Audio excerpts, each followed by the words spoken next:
What's going on, friends? How's everybody doing today? Friends, we were just talking about her sweatshirt. All right, maybe we should get into it. Oh my gosh. All right. Well, today we're going to be talking about some phrases that you should remove from your marriage vocabulary. We have 4 for you, and this is episode 6 of the Abiding Love podcast. Check it out. If you're like us, that day you said I do, you meant it when you said, till death do us part. What you thought would be a fairy tale and a happily ever after has turned into one of the toughest things that you've ever gone through in your life. We believe that God designed our marriages to be a blessing that brought us so much joy and so much happiness, as well as brought us closer to Him. Unfortunately, that's not what's taking place today in our world. Marriages are ending at an unbelievable rate. Families are being torn apart and people's lives are being changed forever. Welcome to Abiding Love Radio. My name is Terry McCabe. And I'm Katie McCabe. In this podcast, our hope is to encourage you, pray for you, and give you tips, tools, and resources that you can use to help your marriage today so that your marriage will thrive tomorrow.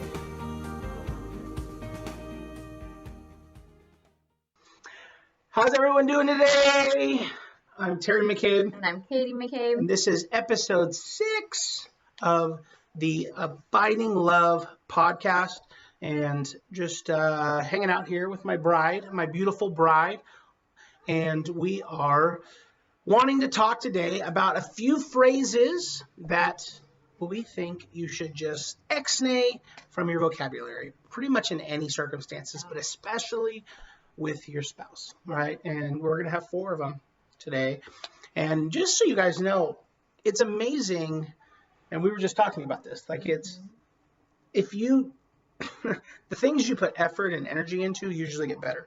So if your marriage isn't quite what you want, read something, Google something, listen to a blog, listen to a podcast, watch a YouTube video.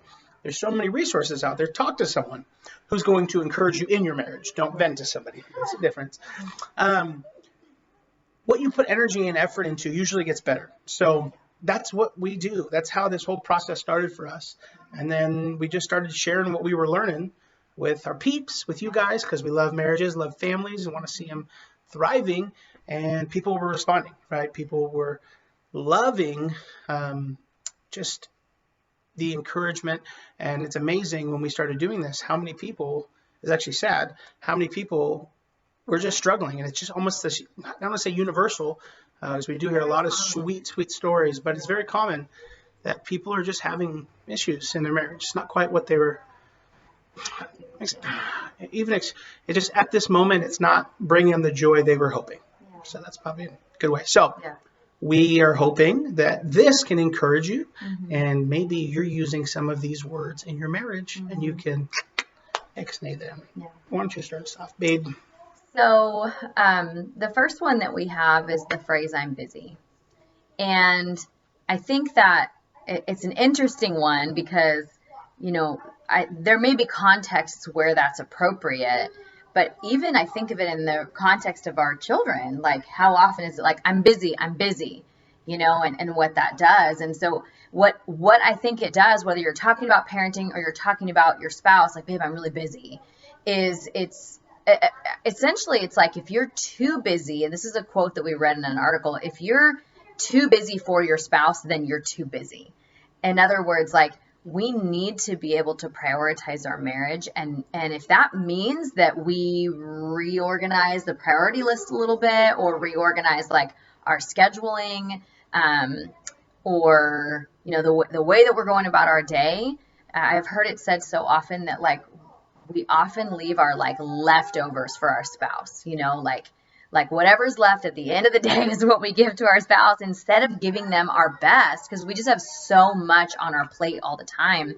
And so if you're in the middle of something and you're like really focused and you're game on, but you realize that your spouse is looking for your attention, rather than saying or conveying the message, because remember, these are phrases, but they come with action usually, right? So conveying that you're too busy for them, have that sacrificial moment where you pause and you demonstrate to your spouse that they are more important, you know?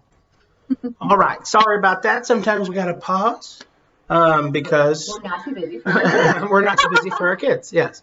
Yeah, just some, children sometimes have no volume perspective. So I'm going to take the next one. And the next one we have for you is the term whatever. I think you should say, I say it like that. Sure. Whatever.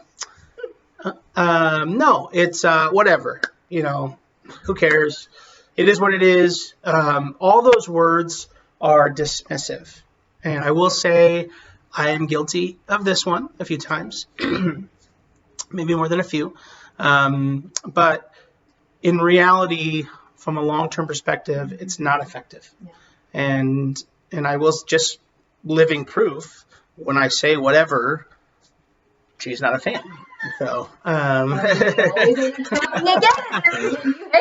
So, yes, I know when you say the term whatever, and I don't know, maybe as a guy, I think for me, it's like I can't finish my thought process, or I feel like we're not moving in the right direction. So it's like, whatever, like I almost said it, like whatever, but in reality, it's better to just slow down. And that's probably a good point. Like if you can't, and you're going to shout out whatever and just leave, stop, pause, slow down, and then just look at your spouse and probably just say, what do you need? Or probably say, I don't want to fight. Or probably say, right, change. That's like a good time to change the tone. So switch it from whatever and then leaving to, if you're stuck and the only words you have is whatever, that means you're kind of dismissing it. I don't want to talk about it anymore. We're done. But usually, if you really are honest, asking yourself, it's not resolved, right? The conversation might not be moving in a direction or being checked off the box per se, and you're both maybe still in your corners and fighting because you didn't listen to our previous episodes. But if you find yourself, I think that's like the best advice, that what you're saying is you're not good enough to finish this conversation with. Like I don't want to do this with you anymore. I don't have time. I'm busy for this conversation. Or what you're frustrated about isn't important enough for my time. Yeah. So if you find yourself going to say whatever, I would change it to a pause, a breath, change the mood. Change the mood. Where I know he's exercising self-control. I don't want to screw up my body. Change the mood. What do you need? Or I don't want to fight. Or I'm trying to understand. Or I don't understand. Please let me know what you need, or let me know what you're trying. Right? And then you just change. You'd be amazed at how all of a sudden now you can resolve it, right? Because you just talk through, and pretty much sometimes there is no resolution where somebody, right? It's like an everybody wins. I think it's just if you hear where the other person is on their stance of it and how they feel, and they hear how you feel, that's usually resolved, right? That's kind of the point. So, I think that whatever is an indication of not having the tools to process through a disagreement, whether you come to a compromise or you simply learn where each other's at on those ends of the spectrum where you're at. I think that is really that's what you're seeing there, is not feeling like you know how. So, to resolve that. So like Terry said, episode 1 or 2, I can't remember, we talked specifically about the tools that you need to resolve a conflict. Right. And if you're finding that whatever is like a common moment for you, go back and watch that one, because hopefully it'll be helpful for you. So, pause it again, because children, we are not too busy. God is testing us. Not too busy. So we want to pause for our children. Give us number 3. Okay. So this is such a good one. And it's the phrase, you always or you never. So I think that phrase, so it would be like, you always leave your socks on the floor, or you never make time for me in the evenings. Whatever it is, you could tack that phrase onto almost anything that you're frustrated about. And the problem is it's a very attacking, like character attacking. And so the way that you can rephrase that, the breathing, the diffusing, and saying, hey, lately I'm feeling like we're not making time for this. Or Recently. recently, sometimes I'm noticing that. And it's just, now, either way, you're addressing something that might be uncomfortable. So there might be a little bit of tension there, but it's very different than that heated, intense moment of saying, it's just such a very strong, definitive accusation when you say, you never X, Y, and Z.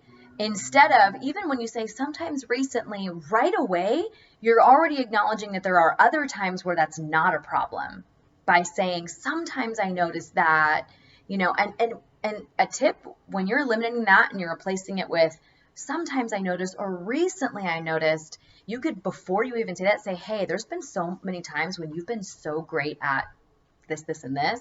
Recently, I've noticed that this, and this, and you can express that need or that discouragement or whatever in such a different way than the heated fire of like, you always do this to me, or you always forget that, or whatever. It's so different in the way that you're saying that, and can really help to diffuse the difficult conversation. You may have to have a rough conversation, but boy, can it go so much differently if you're approaching it with grace and gentleness versus that fiery accusation of coming at somebody and really attacking their character like that. Yeah. Absolutely. You always and you never, it's no matter what you say, it's almost going to be taken, unless you're saying something like, you're always amazing. Then you're allowed to do that. I think it. Remember our anniversary? But I think it's. We're talking about most times we're not. Most times people aren't. They're saying, you always do this, or you never do that. And let's be honest, is it uplifting? It's not. Yeah. We should never be trying to tear down our spouse, and that's the only purpose of using a word like you always and you never, is you're tearing them down. Yeah. So, and in a lot of cases, you might be right, that they never keep their word, or you hear a lot about this with sometimes situations with parents who aren't there, or they do promises and they can't keep. And I'm not saying it's not real sometimes, that your pain is not valid, that your feeling is not valid. But I think that's combative. Yeah. If you come at it with, lately I feel like I can't rely on this, and I need your help there. Yeah. It's much less attacking. Right, yeah. And I think that it's working toward resolution, where the other one is just it's the venting. It's the anger versus the, I'm looking for us to improve together in this. Yeah. So. All right. The last one, the D word. It's a marriage cuss word. It is. Man, it is amazing. This word, and sometimes it gets thrown around too easily, and it's divorce. Divorce is real. It's fierce in our country, and probably across the world too, but it happens far too frequently. Yeah. And I'm a firm believer that the marriages that don't end in divorce, that the marriages that keep going, the 70-year marriages that you see, the sweet elderly couples that are just trucking along, holding hands, that just makes you smile. And how'd you do it? And I guarantee one of their things that they'll say is that divorce was never an option. Off the table. It was never an option. And when that's the case, you just always work out whatever you have going on. Yeah, you figure it out. No matter what it is, right? Yeah. And no matter how the hurt, the pain that's there, right? I get some of you guys are in some bad situations, and I want people to know that I'm not saying that we're a firm believer that sometimes there's necessary times that separation is good. We know that some of you listening are divorced, or your best friend is divorced. Mm-hmm. Like, we have family members who are divorced. So we don't pass judgment on the situations where maybe the spouse was like, I'm out, and there's nothing you can do about that, or it really was super destructive. but there are those times where I think it's so redeemable, but we throw that out because we don't have the energy, or we don't find that. It's tough, right? And there is some situations that, and I don't want to, as Katie said, we don't want to be insensitive, that some of you guys were in some tough situations. And, but I guarantee that when you were on your wedding day, like our intro says, like, you meant it when you said till death do us part.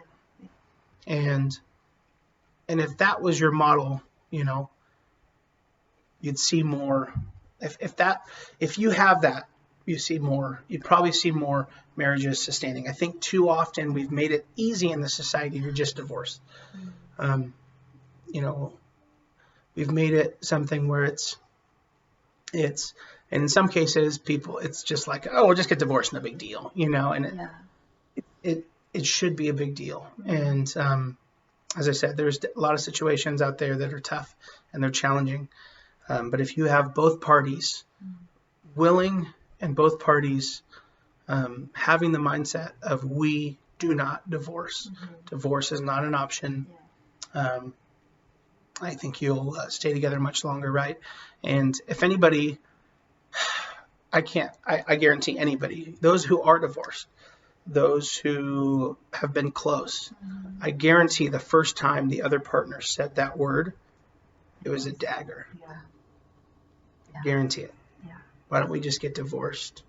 Or I'm going to divorce you, or I want a divorce. I guarantee. We have close friends who have dealt with it. That word is like a dagger. It's the ultimate rejection in a marriage, saying I want to be done with you forever. It's the opposite of the I do. The other D word is the opposite. You're saying divorce is I want to be done forever. The I do is I'm in forever. And to summarize what we're saying, there's times where there is really no other option, and we have dear friends, and we validate that. And I think that we know, and I think all of you would agree, that there are so many marriages in our culture in general that are ending in divorce too quickly. They're ending in divorce when they could have, with the right resources and support, worked through it for a beautiful, redemptive, restorative story. I mean, one of our very, very close friends, they have a wild story that anyone would say they are validated in getting divorced, and they now have the richest marriage and the sweetest family, and there's such a living testimony to perseverance in marriage. I'm telling you, their story is one that anyone would say, yep, they might as well just quit now, and they fought through it. And they're a testimony to us all the time, because we kind of walked alongside them for a chunk of it. And it's part of what gives us our passion to speak these truths to you guys, because we believe that oftentimes we call it quits right before that life ring is going to be sent out. Right before Jesus is going to use this in his redemptive, right? In this, and it's, no matter the situation you're in, I promise you, no matter the situation you're in, I believe that there is light on the other side, and there's healing and restoration, and somebody else who's been in worse shoes, who's found light at the other end, and so we want you to know that, like I said, we want to be there alongside you and support you in all of those areas, but be very, very, almost never, and as I was saying, use the word divorce, because it's not to be taken lightly. Not to be taken lightly. Yeah. So, well, that was kind of a heavy note. That's a very heavy note to end on. As we go. But we hope you're encouraged, right? The point of these videos, and the point of whether you're watching it on YouTube or Facebook or listening to it on our podcast, the point of it is to encourage you, right? And if you have this, and it's sometimes we look for resources sometimes too late, right? Too late in the game. And I'm not saying it's over, but it's so much harder. Just like anything, so much harder to come back. Where if you're fighting for your marriage and you're thriving and trying to get better, if you're trying to be a better spouse, just put it that way, not necessarily have a better marriage, just try to be a better spouse.